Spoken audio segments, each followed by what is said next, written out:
can extend this coming June. So as Julia mentioned, a coordinated effort there by Chinese policymakers.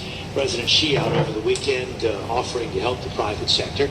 We're getting some word here on China's plans to help those private companies. Bloomberg's Yvonne Mann tracking the developments for us. China's State Council now says it will support bond financing by private firms. The central bank will provide the funding for it.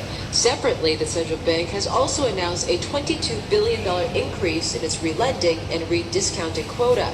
This allows the PBOC to supply financial institutions with money to lend.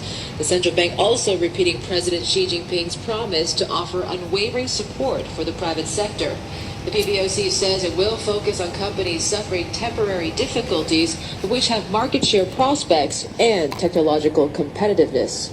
In Hong Kong, I'm Yvonne Mann, Bloomberg Daybreak Asia. Well, Ford has been complaining about President Trump's tariffs. The automaker saying steel is now more expensive in the US than in any other market in the world. Bloomberg's Keith Norton in Detroit says this comes at a bad time for Ford. They're having a rough patch to begin with. The models are aging. They've seen profits dropping by more than half. Or they have an $11 billion restructuring going on. So the last thing they need are sort of these external things to create even more of a headwind. CEO Jim Hackett has said metals tariffs have already cost Ford $1 billion in profits. Domestic hot-rolled coil has surged 28% this year. Well, it's a big week for tech earnings in the United States with Amazon, Google's parent Alphabet, and Intel, among others, coming out with their profit reports.